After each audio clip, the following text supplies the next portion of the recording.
Ассалаумағалейкум достар, сіздермен пайдалы кеңес арнасы. Бұл видеода бауырды тазартудың қарапайым әдістерін айтатын боламын. Денсаулығыңызды жақсартқыңыз келсе, видеоны соңына дейін көріңіздер, және де каналға жазылуды ұмытпаймыз. Адам ағзасының қалыпты жұмысы үшін бауырдың сау болуы аса маңызды. Өйткені бауыр қанды тазартады, ал таза қан денсаулықтың кепілі. Қаны таза адам әрқашанда сергек жүреді, оның күш-қуаты мол болады. Ал қаны таза емес адамның иммунитеті төмен, ол әлжуаз, үнемі шаршап жүреді, басы жиі ауырады, ұйқысыздық мазалайды.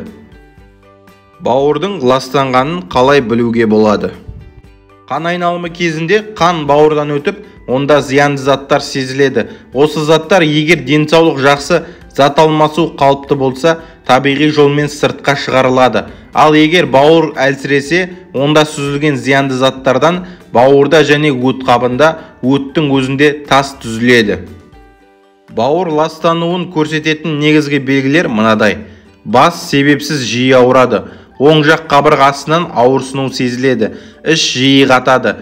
Тері сарғыш немесе жер түсес бола бастайды. Тіл үстіне қақ тұрады.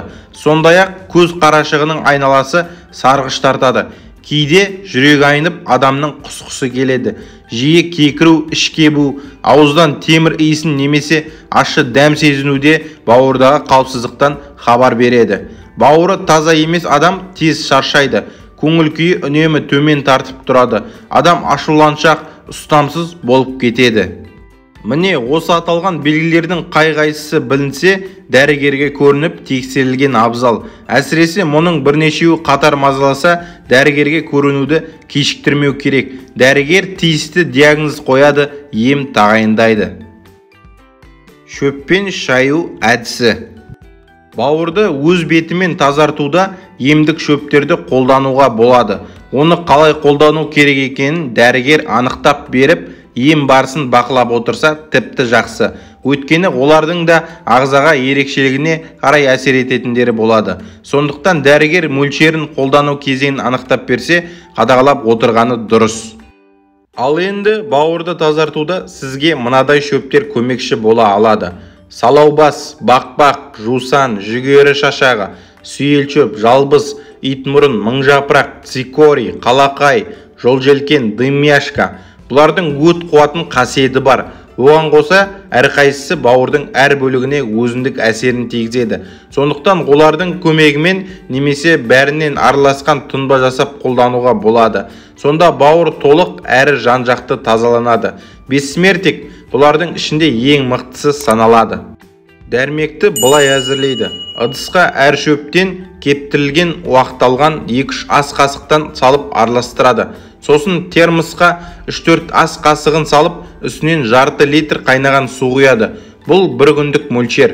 Керек уағында сүзіп құйып алып, ішіп тұрыңыз. Ішу тәртібі мынадай. Таңертең жылы күйде 1 стакан, екіншісін ұйқыға жатар алдында ішіңіз. Осы әдіспен 1 ай бойы әзірлеп ішіп тұрыңыз.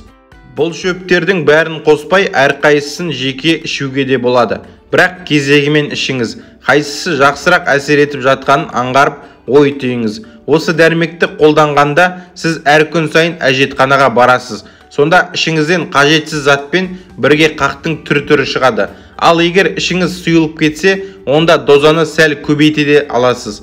Егер шөп шайды ащы деп жаратпасаңыз, онда оған 1 шай қасық бал қосыңыз.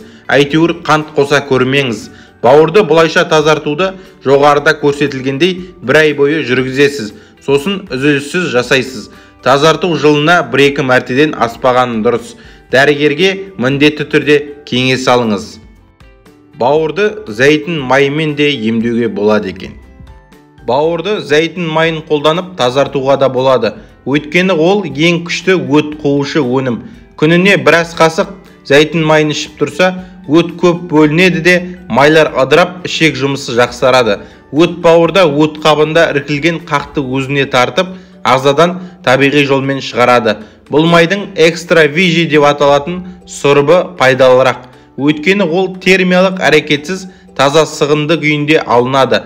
Табылмаса зығыр, льняное немесе самырсын кедровое майда жарайды. Ауырып ем іздегенше ауырмайтын жол іздейік. Видеоның соңында каналға жазылып, лайк басып, комментарий жазуды ұмытпаймыз.